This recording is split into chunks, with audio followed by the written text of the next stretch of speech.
अस्सलाम वालेकुम वरहमतुल्लाहि वबरकातुहू। आज मेरे अम्मी अब्बू और छोटे भाई बहन सब गांव जा रहे हैं, तो सारी पैकिंग होने के बाद घर से निकलने से पहले मैं उन्हें आयतल कुर्सी पढ़कर निकलने को कहता हूँ, क्योंकि एक हदीस का मफहूम है। हमारे नबी फरमाते हैं कि जो कोई आयतल कुर्सी की तिलावत करेगा, अल्लाह की तरफ से एक मुहाफिज उसकी हिफाजत करेगा और वो हर मुसीबत और हादसे से महफूज रहेगा। इतने में सवारी आ जाती है तो सामान उठाकर ऑटो में रखता हूँ। माँ बाप साथ होते हैं तो जिंदगी सबसे आसान और सबसे बेहतरीन लगने लगती है, जो कि अल्लाह की तरफ से मिलने वाली सबसे बड़ी नेमत है। फिर ऑटो में बैठकर आनंद विहार रेलवे स्टेशन अपने घर वालों को छोड़ने जाता हूँ और दूसरे ऑटो में अम्मी अब्बू वगैरह हैं। तो मैं ऑटो में बैठकर अपने छोटे भाई से पूछता हूँ, क्या तुम लोग मुझे मिस करोगे? तो वो कहता है, हाँ हम सब आपको बहुत मिस करेंगे, लेकिन मैं और मेरे और दो भाई गर्मी की छुट्टी में गांव नहीं जा सकेंगे, क्योंकि अब हमारा वो दौर चला गया। अब जिम्मेदारियां उठाने का वक्त आ चुका है। तो क्या शान है उस रब की जिसने इंसान को इस काबिल बनाया कि इंसान ने गाड़ियां बनाई जिसके जरिए हमारी जिंदगी और हमारा सफर आसान हो गया। वरना पहले इंसान जब सफर पर निकलते थे तो कितनी मुसीबतों और कितने दिनों के बाद अपने सफर को पूरा कर पाते थे, लेकिन अल्लाह ने इंसान को इस काबिल बना दिया कि इंसानों ने गाड़ियां बनाई जिसके जरिए सफर बिल्कुल आसान हो चुका है।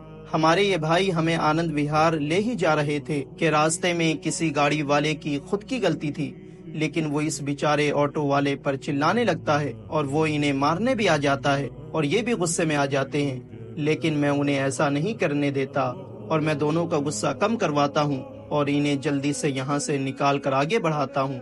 फिर ये वहाँ से जल्दी से निकलते हैं और सही सलामत हमें आनंद विहार रेलवे स्टेशन तक पहुँचाते हैं। अगर किसी से कोई गलती हो जाए तो उन्हें माफ कर देना चाहिए। इस तरह अपने से छोटे भाइयों को नहीं दबाना चाहिए।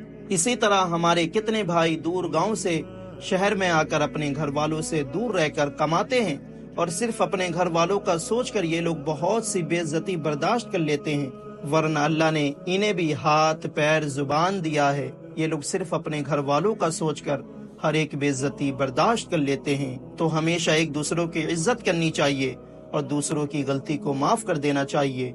यही हमारे नबी ने हमें सिखाया है। फिर मैं इस भाई से प्यार और मोहब्बत के साथ मिलता हूँ और कुछ मोहब्बत और प्यार की बातें इनसे कहकर इन्हें खुश करके वहाँ से आगे निकल जाता हूँ, ताकि इनकी टेंशन दूर हो जाए और ये बेफिक्र होकर अपने काम में लगे रहें। स्टेशन पहुँचने के बाद पता चलता है कि ट्रेन काफी लेट थी। दादा भी फूफी के घर से डायरेक्ट स्टेशन पर आ गए थे।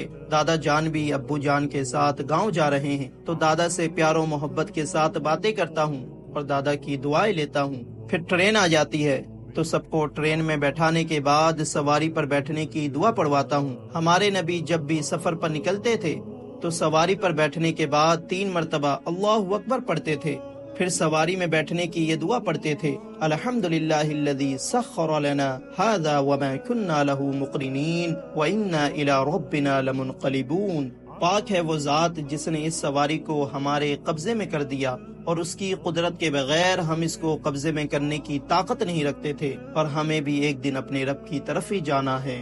फिर सबसे कहता हूँ कि आप लोग अल्लाह का शुक्र अदा करें कि अल्लाह ने हमें स्लीपर डब्बे में सफर करने के काबिल बनाया। हमारे नबी फरमाते हैं कि हमें हमेशा अपने से नीचे वालों को देखना चाहिए। एक मर्तबा आप जनरल डब्बे में सफर करके देख ले, तब आपको स्लीपर डब्बे की अहमियत पता चल जाएगी। तो अल्लाह ने आपको जिस काबिल बनाया, जो कुछ अता किया, उसी में खुश रहें और हर हाल में अल्लाह का शुक्र अदा करें और हमेशा अपने से नीचे वालों को देखे। फिर दादा और अब्बू जान से गले मिलता हूँ। गले मिलकर बहुत ही सुकून मिलता है और अब्बू जान और दादा जान की दुआएं लेकर अलविदा हो जाता हूँ। फिर अपने भाई और कजन भाई के साथ स्टेशन से बाहर आता हूँ। बहुत गर्मी है तो प्यास से गला सूख रहा है, तो पानी खरीदता हूँ और खुद पीने से पहले अपने कजन भाइयों को पिलाता हूँ, क्योंकि हमारे नबी फरमाते हैं कि खुद से पहले दूसरों का ख्याल रखो। जब प्यास से हालत खराब होती है तब पता चलता है कि पानी अल्लाह की कितनी बड़ी नेमत है। तो तुम अल्लाह की किन किन नेमतों को झुटलाओगे। तो पानी की कदर करो, एक भी कतरा बर्बाद मत करो, वरना रोजे में शरीस का भी हिसाब देना होगा। फिर मेट्रो में बैठकर बटला हाउस पहुंच जाता हूं। तो इस ब्लॉग को मैं यहीं पर खत्म करता हूं। फिर मिलते हैं इंशाअल्लाह किसी अगली वीडियो में।